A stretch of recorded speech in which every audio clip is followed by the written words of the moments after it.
Child free ditanya apa pengen punya anak. Welcome to teman jalan. Buat nemenin kalian di jalan. Kira-kira mereka yang child free itu kalau misalnya ditanya, kamu tuh pengen punya anak gak sih? Kamu tuh pernah mikirin gak sih buat punya anak? Itu kira-kira mereka bakal jawab apa ya?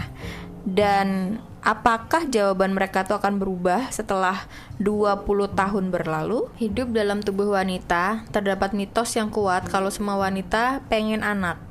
Tapi aku mengalami keajaiban yang lain. Kebohongan kalau semua cewek punya hasrat buat jadi seorang ibu, kerasa kayak paksaan biologis. Aku punya kehidupan yang berbeda dan itu bermakna, bermanfaat, dan menggembirakan. Waktu aku umur 28 tahun, teman kuliahku yang pertama melahirkan.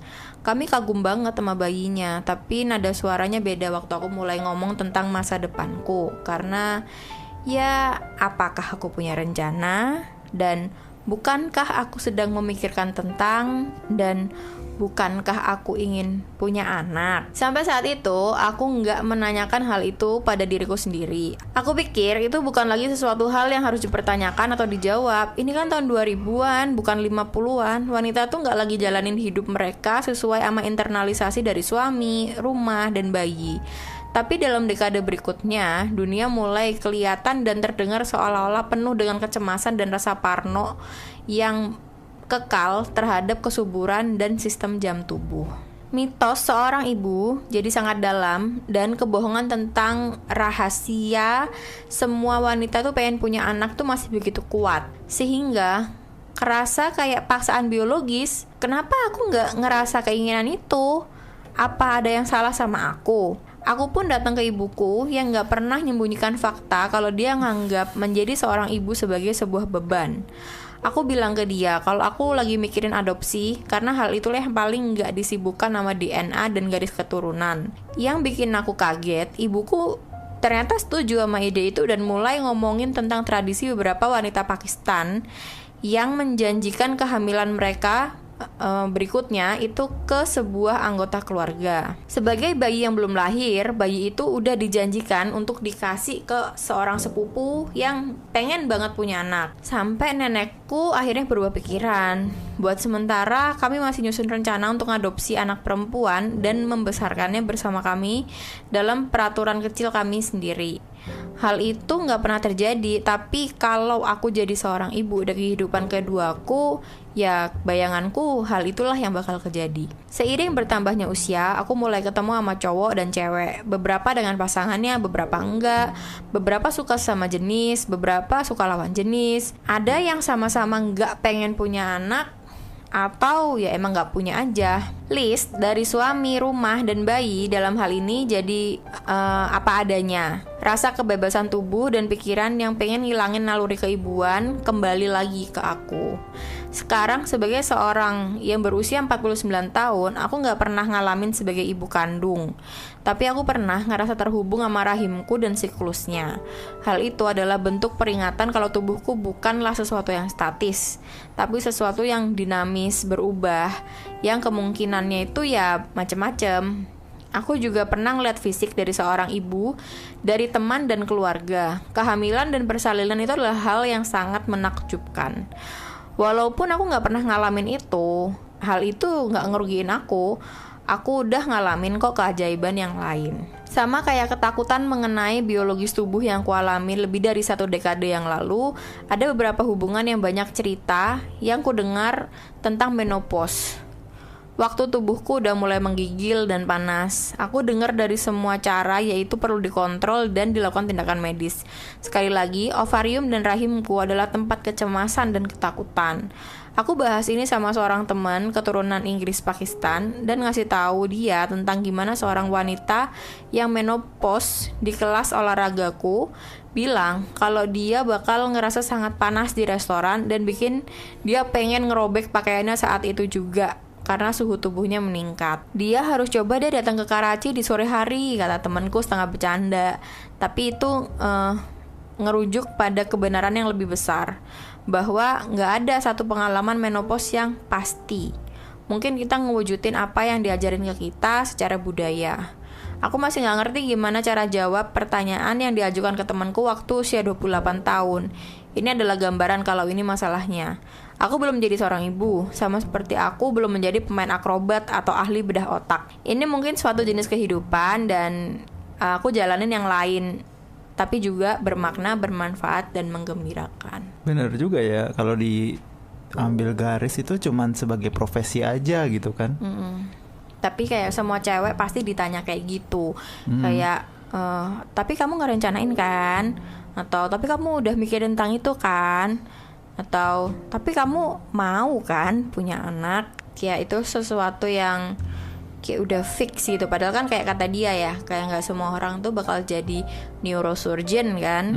Ada orang yang mau, ya ada orang yang mampu, ada orang yang nggak mampu juga. ada yang nggak mau juga kayak gitu. Jadi spektrumnya tuh memang kayak gitu sih ya, sama semua hal lainnya. Jadi kayak menjadi seorang ibu pun itu juga choice gitu loh maksudnya.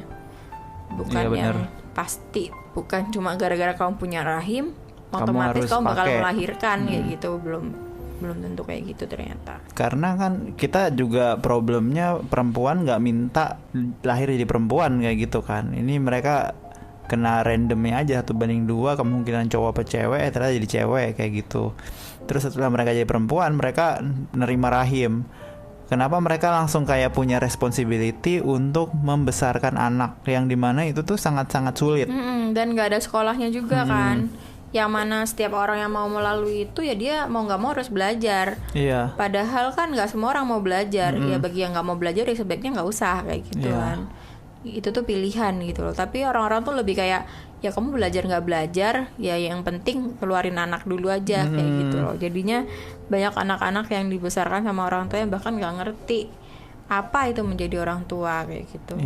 Kalau orang-orang kaya sih yang kayak Elon Musk gitu ngomongin soal punya anak banyak-banyakin aja, itu kan suatu bentuk yang detach sama realita aja kan. Kalau ternyata orang di luar sana tuh banyak yang nggak mampu untuk punya anak dan nggak mampu mendidik anak. Anakku bisa aja tuh makan kayak gitu misalnya. Padahal kan dia orang terkaya di dunia ya gitu.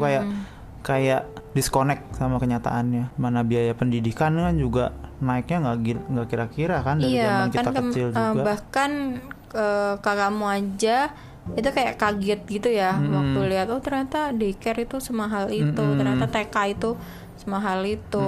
Terus ketika tahu bahwa kakakmu yang satunya itu udah nyekolahin anaknya tuh kurang lebih habis kayak 30 jutaan per semester.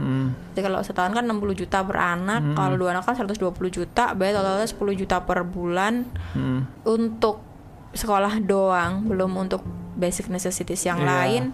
Ya lumayan mencengangkan gitu kan ya buat sebagian orang yang emang tidak merencanakan sejauh itu. Karena mungkin orang kalau punya anak itu cuma ngeliat di bagian aku ngeluarin bayi, dan bayi kan tinggal pakai ASI, nggak butuh duit kan kayak gitu loh. Tapi mereka nggak mikirin jangka panjang, yang mana sekolah itu ya nanti harus bayar, SMP, SMA, kuliah tuh harus bayar kayak gitu. Kita nggak ngomongin kemungkinan terburuk loh, kayak anakmu tuh kenapa atau ASImu tuh nggak lancar kayak gitu. Enggak, kita ngomongin kayak the best scenario happen kayak gitu loh.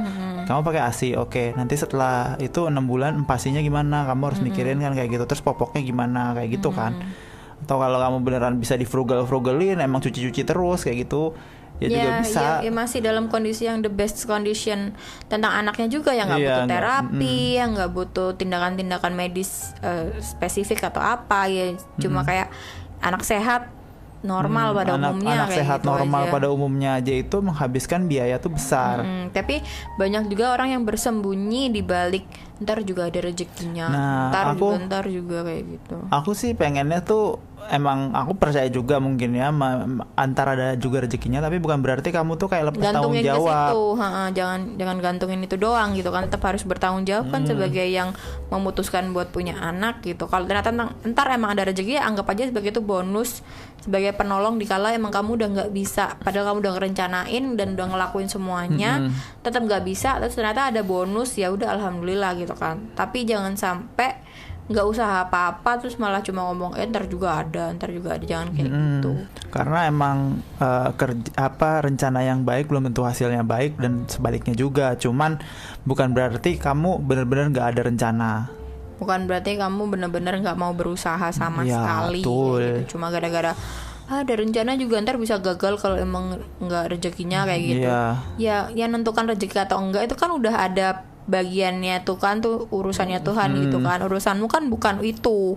Urusanmu kan ya kamu mempersiapkan yang sebaik mungkin buat anak-anak, karena kan mereka kamu yang putuskan buat mau punya, mereka Iya, kan benar.